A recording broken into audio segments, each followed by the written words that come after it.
Ladies and gentlemen, welcome back to the Call of Duty Championship presented by Xbox. We just saw SB defeat Envious. TK finds himself in the loser's bracket, and they play Envious round 1 for a chance at top 12. It's ridiculous.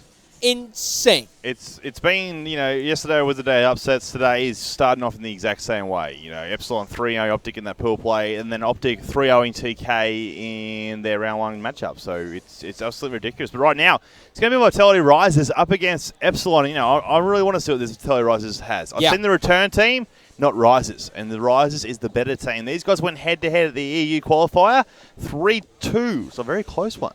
Yeah, and, we watched, Epsilon defeat Optic 3-0. They look very strong coming into this. And right off the break here on Freight, we're going to see 2 ARs for them, which is something that we don't normally see off the rip. But, I want to see how it's going to work out for them.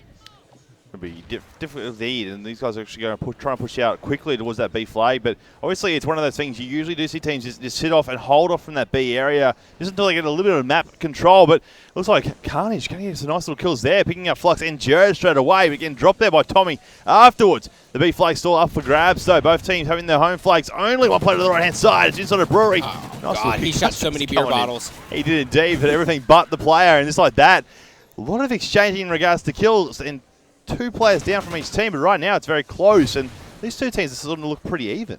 Gotaga is the French sensation, right? Mr. 12 cents, pistol-wielding monster. So this is actually my first time getting to watch him play in Call of Duty Ghosts, so I am super pumped up to see how he's going to play, but he's got quite the hurdle to climb here in Epsilon. He does. Broken, just putting some shots down there towards front. White tags 1. As you'll see there, Blue picked up a nice little 2-piece. Gotaga picked up 1 as well. Looks like they're throwing with the 4-down. Flux getting dropped finally.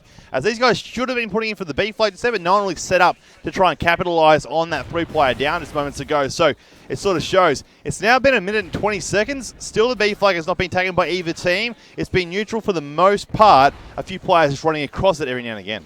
Yeah, and Broken's in a really good spot here. They're all predominantly going to be spawning crates. He has one guy who's going to get knifed. Carnage now coming off the respawn. Gotaga still hiding behind enemy lines, and now Epsilon looks to try to get control of Red, and Swanee is in a very powerful position with this AR. You see that scoreline very tied up right now as these 2 teams are both trying to push on down, but only one team can take B. It would seem like Epsilon might be able to do it. No, they can't. They get pushed away and shut down away from it. A few players getting dropped left, right, and center right now here on Freight. As Swanee inside a Red, second level, rotating back to third a little bit, and there it is there. Carnage Swanee shutting him down and caught the issue that was causing them to try and push out to the middle part of the map. Tommy, though, going to climb up on top mid and just go for a bit of a jump around. He's got some parkour moves. I mean, in the round versus Optic, he rode the robot, jumped into Nest, and killed everyone. Wow. So he's definitely got the parkour on his side.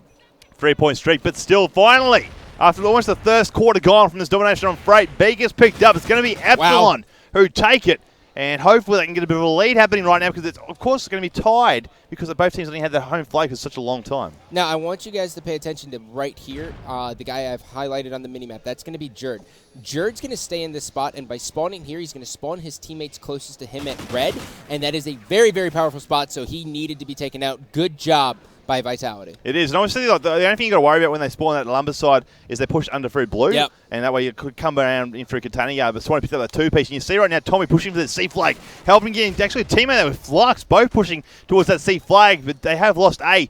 So they'll rather pick up C, hold that C and B combination now. Oh, nicely done there. If he actually had died, it was a big kill. If he died, it would have been very costly, because they would have been able to pick up C and had that A-C combination. But 2 minutes left, 45-38 right now. It is going to be Epsilon in that lead, but only just Tommy and Swanee both on a 6-point streak. Yeah, we'll go ahead and jump on board with Swanee. Swanee definitely plays a very slow set. I don't know if it's 2 or... Oh, my God, he got his legs blown off by a grenade. I didn't even see that coming. Oh, I don't think he did either. He just saw him going head first out the window. But Tommy now on an 8-point streak here. 10-6 with 2 caps to his name. 3 players down there for a moment from the Vitality Risers squad. And Tommy not happy with that. He's like, I'm so mad I'm going to knife this air. As you see about Flux on this A flag. If he gets it halfway, it's neutral. If he gets it all the way, it's going to be capped by him. If that should have been neutralized, it is indeed. That's going to cause these now guys from Risers to push back to the A flag and try and cap it. They're trying to be a bit sneaky there to pick up on the B flag at the same time. Tommy pushing in. I like this play. Notice how they're keeping the pressure on. This reminds me a lot of what we saw out of Strictly Business. You know, as soon as one person made, like, you know, the push to A or C, the whole team followed and they had one guy in the back. The play is great. It is indeed. However, at the same time, they have lost the C flag to the Risers squad. They've got to try and push back down here to pick up the A, because now the opposite team is spawning on the C flag. They've just got to pick up one more player who's still in the container yard here. He might cause a bit of havoc. No, they do get him. It was Gotcha who was going to be there. Tommy taking him down. So Gotaga, I still want to see a bit more of action from him. But, you know, 9 and 13, not really showing up at the moment. We'll see what's going on with Gotaga. You know, I always want to know. I've always loved, you know, watching players with super high sensitivities. And Gotaga, I mean, 12 cents is something I didn't even know was, like, if you get motion sickness, you don't want to be watching his screen, but at the same time, we want to see it. But at the same time, I like Blue Sasha. Look at that for a name. That's a good name. He's going to get his throat slit, though. So Gotaga now coming around the respawn. He's going to be taken out. Epsilon really dominating performance in this side one. 22-point differential. That is looking very good for them going into side number 2. Oh, it will, as these guys obviously going to get set up for that. It's going to be very nice indeed. Obviously, another 5-minute half is still going to come into fruition, and we'll be able to see what's going to happen there. But at the moment, Epsilon looking, you know, tip favourites, I guess, to take out the first game. But, you know, it's still a best out of 5, first to 3. So the road is still amongst them, and it's still a little way to go. I mean, so keep in mind, ladies and gentlemen, in case you aren't familiar, you know, we play one-sided dom, we switch it, add up the scores, so on and so forth. But, you know, the 2AR play was kind of interesting for me to watch from Epsilon. I mean, they had one guy always swanning, normally pushing into red and sitting there and kind of picking off. And then they had another guy kind of pushing, like, top Owens. Not like level 3, but like second level, and just kind of forming them into this bottleneck. And I think it really took Vitality off guard a little bit.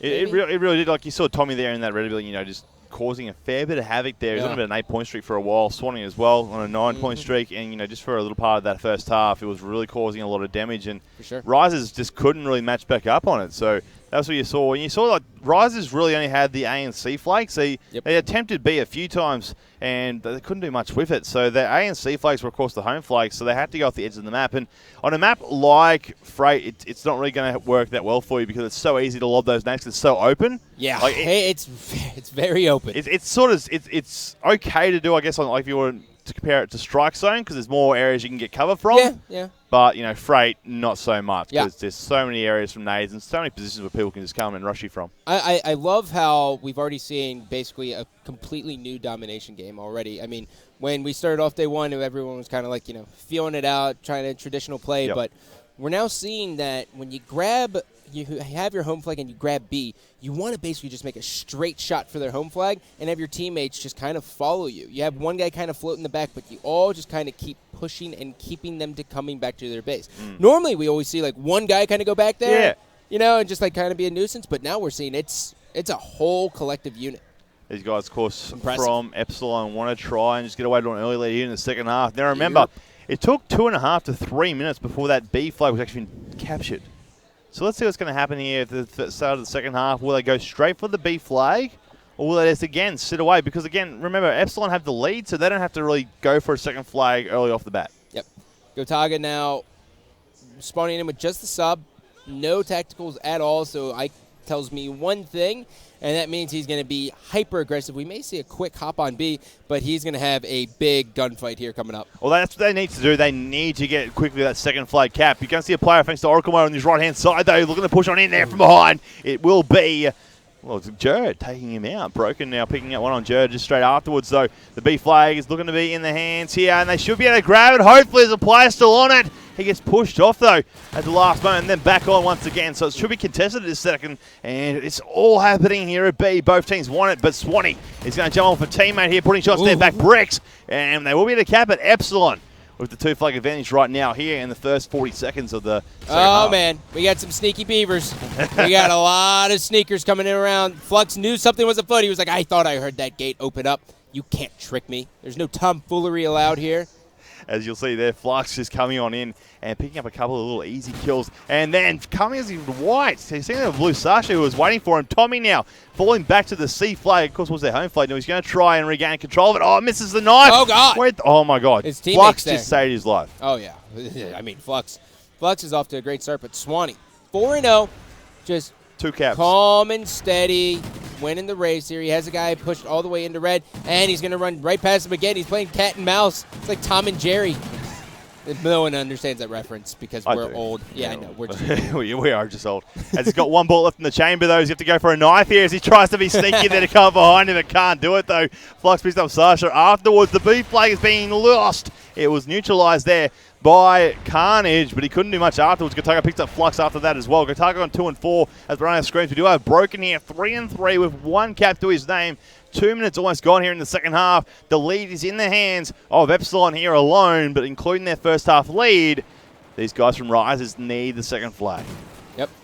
And Broken just kind of hanging out. He's trying to get this pick on the guy top red, and it's not a bad spot. You want to get that guy out of there just because he can do things like that, but I wouldn't necessarily devote that much time and energy to getting him off. I mean, they still have this, not 2 cap, but I mean, they have a 20-point lead here, so the urgency here for Rises really has to increase. Oh, it definitely has to. The more time they spend not for the second flag, the harder it is going to become. They need to let's get 2 flags in and obviously neutralize that third. Nice spot there by King Jared. He's picked up that headshot there on Gotaga as well. It's going to be now 35-29 here in the second half.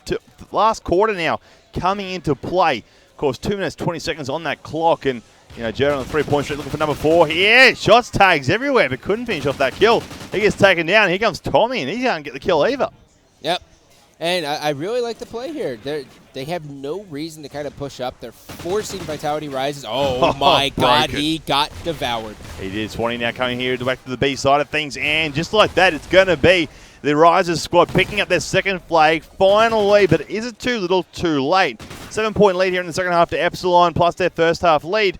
It is looking a little bit like Epsilon, but they have forced a little bit of play. They're forcing the issue here. I mean, it's a 20-point differential here, and with 90 seconds basically on the clock, where you got Gotaga pushing up. He's got 1. His teammate's going to hop on C, and that's going to be 2 people hopping on it. They're going to be able to cap it very fast. That's a huge battle, and now they are going to be able to secure C. Saturday got taken out, and at the same time, they also lost control of B. So that's going to be a 1 flag each if Epsilon get that C flag back, because all the Risers squad will have is A right now. All 2 neutral flags at the current time. Epsilon not even capping C. Yep. Broken just basically hanging out, watching it all. He has a guy right here in bottom fire. He has another guy back C. They finally were able to capture C. And now will Vitality Rises make any kind of push? We are in the final 60 seconds. They have to make the 3-cap push. Vitality do have that 2-flag advantage once again here. If they neutralize C for a little bit longer, it'll look all right for them. It's a small lead, but a lead next here in the second half. Nice work there by Broken inside of Owens, and fire there, crosswalk. You're going to see Tommy taking him out from bottom fire. Long shots coming out from each team there on the middle part of the map. It's going to come right down to the wire, I think, here, Gundy, because it's currently 60-55. 5-point difference. Jared doing all he can to get a second flag, or at least neutralize that other one and slow those points down.